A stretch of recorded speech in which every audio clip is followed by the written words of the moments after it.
I know there are probably thousands of drop fade techniques out there on YouTube, but in this video, this technique is really geared towards making your haircut last longer.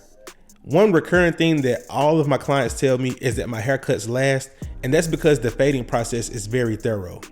To me, a telltale sign of a good haircut is how it grows back. So right here I have on the number 1 guard and the lever is halfway open, and I'm going with the grain. And his dad brings him consistently every 2 weeks, so if it doesn't look like a lot of hair is coming off, that's because I cut his hair every 2 weeks. The 1 guard halfway open, it smooths everything down, but it still leaves it at a nice dark length. And I comb and go over the hair until it doesn't cut anything off. So right here I'm debulking up to the parietal ridge, or that's also known as the area where the head starts to round off, and I'm using the number 2 guard. And that should blend right into the top. So I know this is the highest point that I will be going with the fade. And yes, this is a drop fade, but it's more so of like a mid drop fade. My fading style may be different from others. I like my blends to spread. I really like for you to be able to see that transition. So if you're interested in that, then this is the video for you. So here I have the lever fully open on the clipper, and I'm making me a guideline about 1 inch high. And the guideline is contouring with the shape of his head. That's why I dropped it down in the back. You want the haircut to flow around the entire head. And I didn't speed this part up. This is in real time. So now the lever is fully closed, and what I'm going to do is gradually open the lever as I begin to blend up. So I'm blending up to that top guideline that we just created. Now I open the lever 1 notch and continue to go up. And we're getting closer to that top guideline.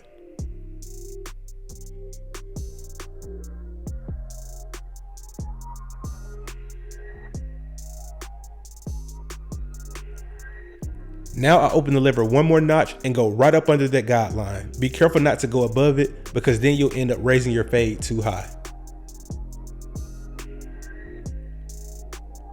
And then next, we're going to take our number 1 guard with the lever fully open. The steps with this guard are lever open, then we're going to blend at the bottom with the lever closed, and then we're going to blend everything out in the middle with the lever halfway open. And this guideline is going to be about 1 inch high too. So this is the middle portion of the fade.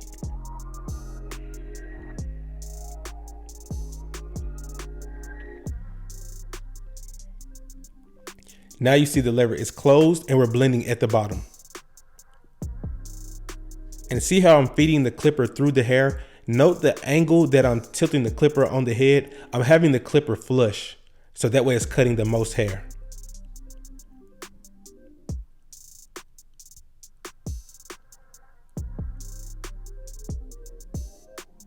And then now I open the lever halfway and I'm blending in between. By the way, if you're new to this channel and you're getting value out of this video, please hit that subscribe button and like button as well. It really helps the channel grow. And as you see, this fade is not taking long to come together. And then there I just adjusted the lever just to get that dark spot out of the way. Now this step can be avoided. However, for beginners, I just like to put on this guard. So this is the half guard and the lever is slightly open, and I'm just attacking that faint line that was left behind. And then I close it to make sure that it's completely gone. Be careful not to go up too high with this step. And then now I have the clipper with no guard on and the lever is fully open, and I'm just detailing the bottom portion of this fade. Just making sure everything looks blurry. Detailing your haircut is what really separates you from others. So now we have on the 1.5 guard and the lever is open. We're going right up under that number 2 guard that we initially debulked with, up to the parietal ridge. So basically at this point, we're just blending everything into the top.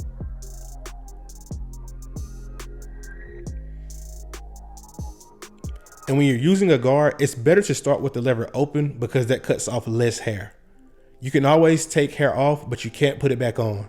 So always give yourself room to make an error. So now you just saw me close the lever and I'm going right below that. So I'm blending down at this point. and you can see those dark spots lightening up. Also, I'm trying to find the most effective tutorial style for you guys, so I want it to be as digestible as possible. So let me know if there's anything more I can do in the videos to make them more engaging, or anything else that you would like to see. I really want to give you guys as much value as possible, so your feedback will be really helpful. So just comment below.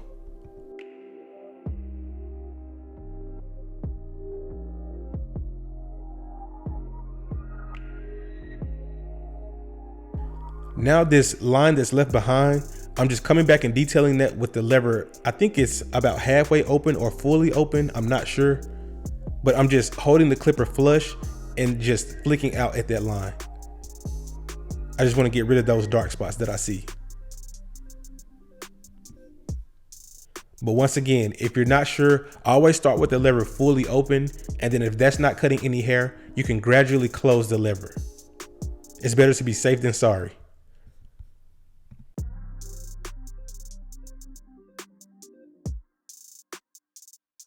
And then I came back with the number 2 guard right there. You can see that his hair can be more dense in that area, and that's more so just because of an indentation in his head. So now we're moving on to the lineup, and I pretty much just keep everything where it is. Lucky for him, he has a good hairline, so it's not hard to just follow the natural arch. I just want to get it as sharp as I can while taking off the least amount of hair as possible. And I'm using the corner of the blade like a pencil, only using those 2 to 3 teeth in the corner of the blade.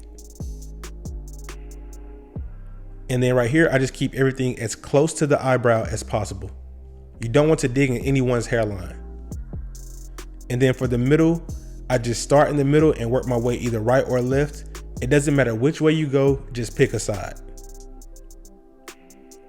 And this is just my personal preference. I know you guys see me use the razor on a lot of haircut tutorials, but on young kids and teens, I don't use the razor. Oftentimes teens and preteens are going through puberty and their skin hasn't matured, their hair hasn't fully matured yet. So it's just little things like that. I just rather just leave everything as natural as possible. But yeah, after I work to one side, I just match the other side and then make any adjustments that I need to make. So I'm just gonna let you guys watch and see how this process comes together.